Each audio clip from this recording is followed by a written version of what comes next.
Hello everyone, welcome back to another video from Frame and Motion. In today's video, we are sharing our thrilling and unforgettable experience in the Philippines. It was scary, exciting, surprising, all at the same time.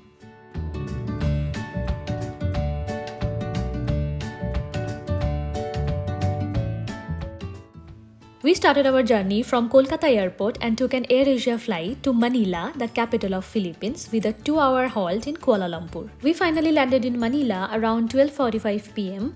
Our total flying time was about 7.5 hours. Before immigration, we had to fill a declaration form. It took a really long time because the airport Wi-Fi was terrible and we didn't have internet connection. So our suggestion is to fill the form 1 or 2 days earlier. The link will be in the description. After immigration, we exchanged some currency from euro to peso at the airport counter and surprisingly, we got a very good rate. Next, we checked the SIM card price, which was quite high at the airport, so we skipped it for the moment. Then we booked a cab through the Grab app, which is very popular here in Philippines, so you can download it before you arrive.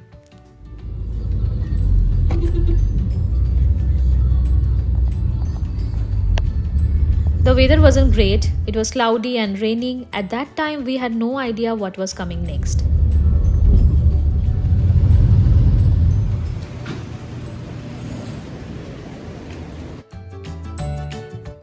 We reached our hotel, got freshened up and headed out with an umbrella. Our first stop was a nearby 7-Eleven shop, which is a very popular all-purpose shop in Philippines. There we finally bought a local SIM card just for 250 pesos. At the airport, they were asking the same SIM card around 1200 pesos. Next, we hopped into an auto and drove around Manila's Old Town. First, we explored Fort Santiago. It's a really nice spot with full of history, with old stone walls, a really beautiful garden that make you feel like you have stepped back in time.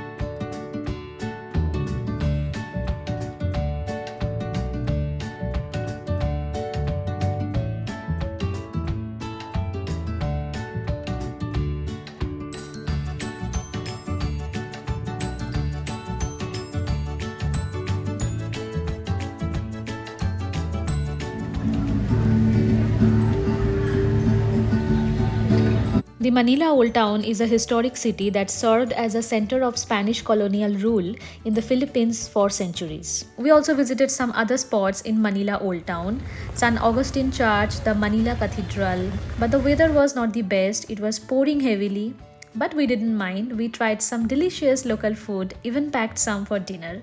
It was so good. And this is how we ended our first day in Philippines. Wait lang sila.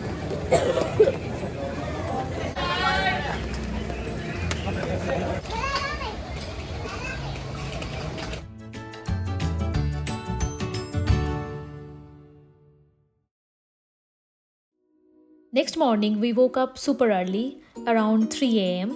We checked out and head straight to the airport for our flight to Puerto Princesa. From there, we had a 6-hour drive to El Nido, which was going to be our home for next 3 days.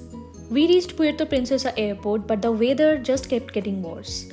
We heard a super typhoon was heading towards El Nido and we were really worrying about it. Outside the airport, shared cars were available, so we booked one for 600 pesos per person. They drop you right at your hotel. So we booked one and started our 6-hour long journey. On the way, our hotel called and told us they had to change our room for one night. Because of the typhoon, all beachfront guests had to move to a safer spot. And yes, tension rising again. We reached El Nido around 2 p.m., got freshened up and headed out for lunch. We walked to the beach for a quick look, but it was super windy and rained every 5 minutes.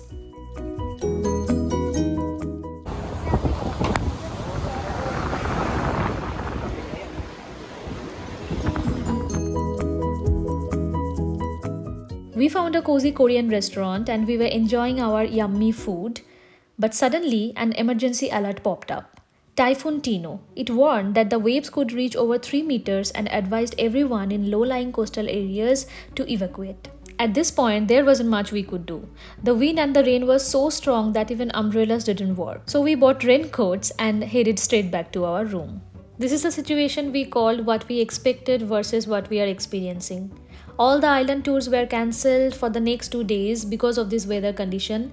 We also got the news that the typhoon had already hit Cebu, that is another part of Philippines, caused a lot of damage there.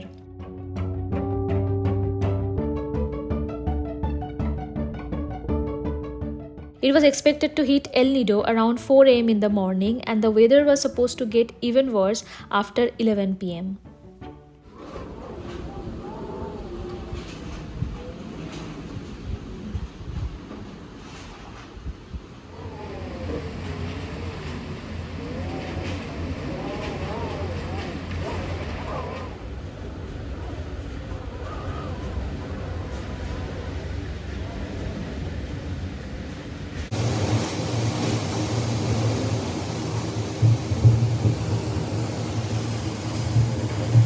We barely slept all night. We kept checking the typhoon's path on the windy app, and with the sound of the wind outside, you can imagine how intense that storm was. Next morning, after the typhoon passed, we went out and saw how badly the island has been affected.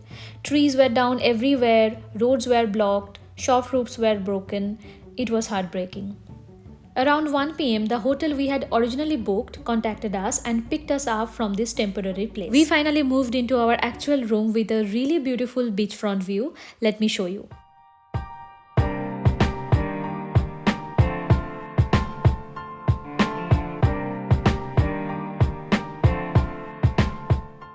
After lunch, we headed out again, hoping to rent a scooter. Because of the typhoon, there were some restrictions on scooter rent. After searching so many places, finally we managed to find one. No license was needed, just payment and you are good to go. We rented it for 24 hours for 600 pesos. Our plan was simple, explore whatever we could in this weather. Today our plan was to visit Nakpan Beach, about 20 km from El Nido. On the way we saw more of the destruction caused by the Typhoon Tino. So many broken trees, damaged house, it was so sad to see.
Today we started our day on the hotel balcony with a beautiful view and delicious breakfast.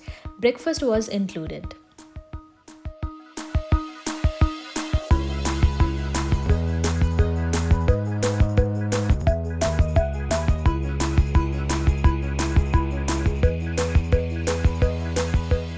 After breakfast, we got ready again and headed out with our rented scooter. Today's plan was to explore some of the more beaches around El Nido. The weather, though not the best, it was cloudy, windy, and it kept raining on and off the whole day. So yes, the raincoat stayed with us pretty much the whole time. Today, our first stop was Leo Beach.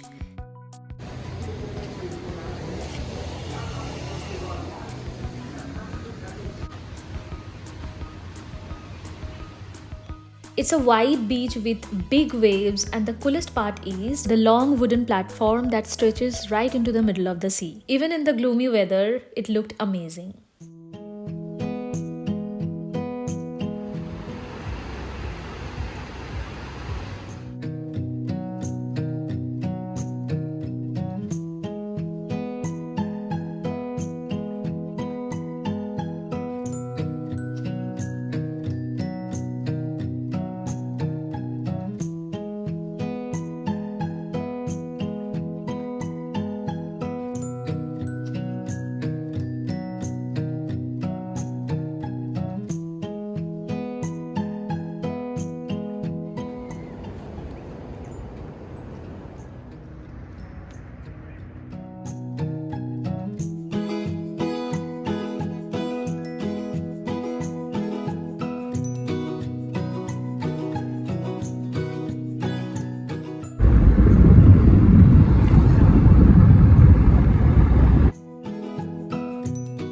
Next, we went to Duli Beach, a popular spot for surfing. This is where you will find lots of surf guides and rental boats. We didn't surf, but we enjoyed watching others ride the waves.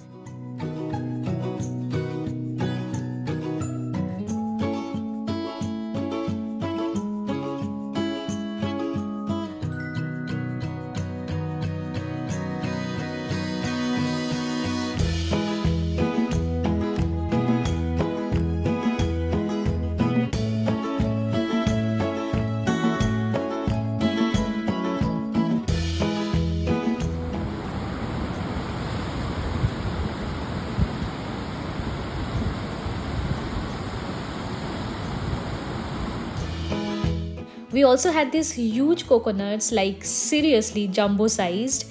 We just sat, sipped coconut water and relaxed.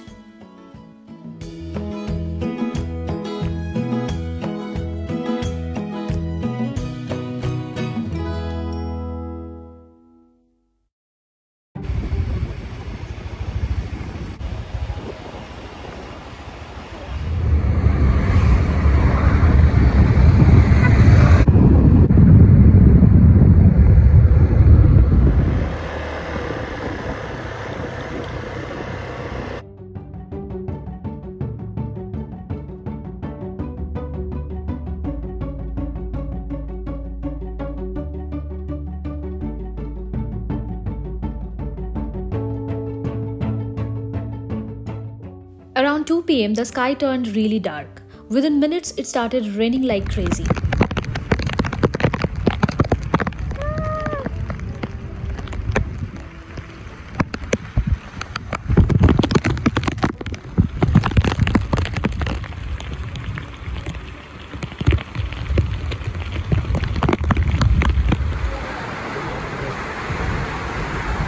Even with the raincoats, we were fully soaked. We waited for a while, hoping it would stop, but it only got worse. We decided to drive back to El Nido, and honestly, it turned into a fun, unexpected adventure.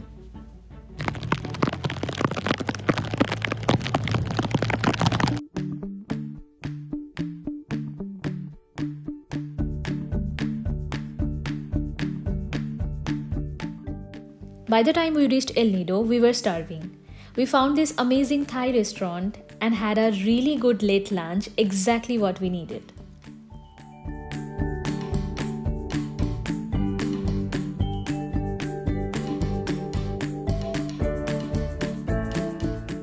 After lunch, we drove to Vanilla Beach, known for its white sand. We chilled there and watched sunset. Even after a stormy day, sunset in El Nido never disappoints.